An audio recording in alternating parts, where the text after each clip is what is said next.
Kia ora, ko tahi atu ki Manor Park, one to Manor Park, please. I'll run that by me again. Ko tahi atu ki Manor Park and one to Manor Park, please. Do you want one and then pack them off with the other one? I said kia ko tahi atu, which means in Māori, 1, 2. Okay, I just didn't. I don't speak Maori, so I don't understand that. No, that's all good, I'm just trying to use it every day. Yeah, that's not a problem. Okay. That's 650, please. Thank you. But lovely warm response, eh? Not a problem. You have a good day, okay? I will. Kia ora mai. Okay. E te pai hoki o te tangata raka.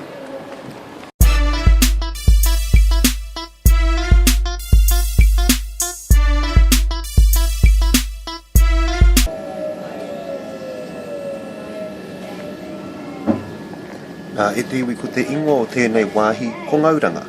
E haka e ko Ngauranga, ko Ngauranga. Kare te mōhio hea te taki i te paina ko Ngauranga, engari koina tētahi o ngā ingoa o konei, ko Ngauranga.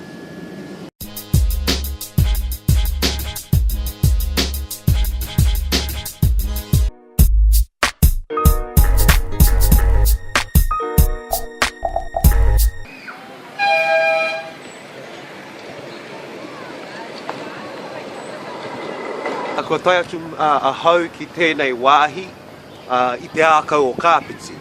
I've just arrived here onto the Kapiti Peninsula and look what we've got. He tauira trainer, a model train. Pretty neat these things, eh?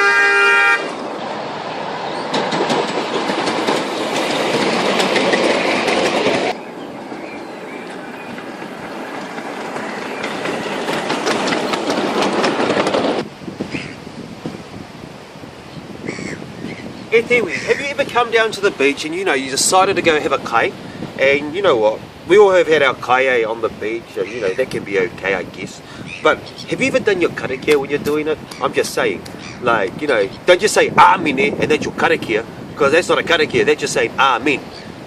What did you affirm? You affirmed nothing because you said nothing beforehand. So I would just like to give you a little bit of a helping hand on that one, if you feel you're in that space of your life. And what we do is, we just learn a little karakia, and it goes like this. Nau mai ngā hua o te wā o te ngā kino o te waitai o te wai Māori. Nā tāne koe, nā rongo koe, nā maru koe, nā haumie koe, nā tangaroa koe. Ko ragi nui e tūi hōnei, ko papatua nuku e takoto nei. Whāno kia tīna, haumie hui e, tai ki e. Now that's a karakia that you can use for any kai time meals that you're having with whānau, loved ones, by yourself, whatever.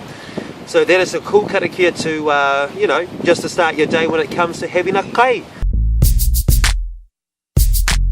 Ka te kia ora tātou, Māori word of the day, o rerenga kōrero o te wiki. We are in November, te tuarua.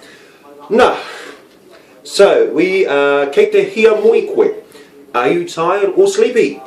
Ai, kei te hia mui a kawe, kei te tino hia mui.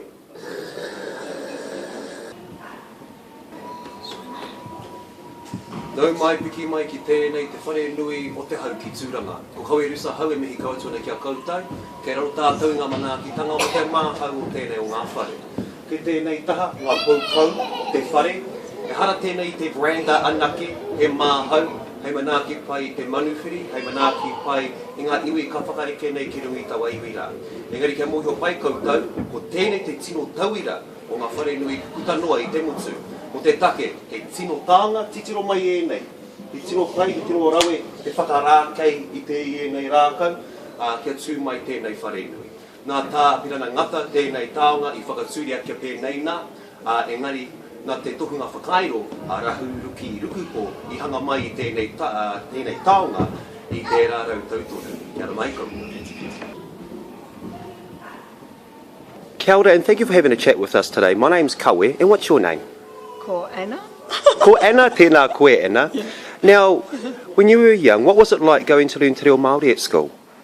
No, I didn't ever go to te reo Māori, but when I was 60 years old, I went to night school for 4 hours a week. So every Tuesday night and Thursday night from 6 o'clock till 9 o'clock, we went to Māori classes. and total immersion Māori, no English spoken, no written words. Very hard for me because there was a lot of acting to describe the word, and I wouldn't understand what the word was. Like in between, our teacher would be going in between us, Yeah. and I wouldn't. Everyone else seemed to know what in between was except me, pronouncing it correctly all the time. Because still by the end of the year, our teacher was called Te Mahui. Te mahui? Yeah. Yeah. And I called her Te Mahui most of the year, not realising, you see. So just getting it right. What I learnt, what I still retained from 8 years ago, was a little bit of Māori. And I understand all the place names in New Zealand now. And even just me saying Māori now, I know I've said it wrong, Māori. But I do try to pronounce the place names properly, and I know what they mean. They're all descriptive and they're all beautiful. But often when I do pronounce them properly, no one knows what I'm saying. Like reitihi instead of ratahi. Yeah. So Do you think would be the ideal future for te reo Māori in New Zealand? I think it should be taught in all schools.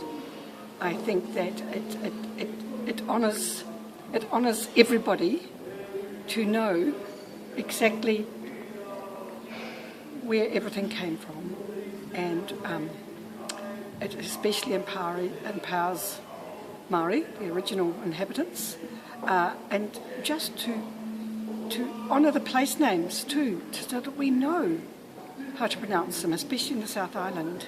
They don't care. And everything's shortened. Waimak, Waimakariri. Yeah. So everything's just shortened down, and they proudly shorten it down, and I think that's wrong. They should be taught how to pronounce things properly. North Islanders are better at it. The South Islanders are still shockers.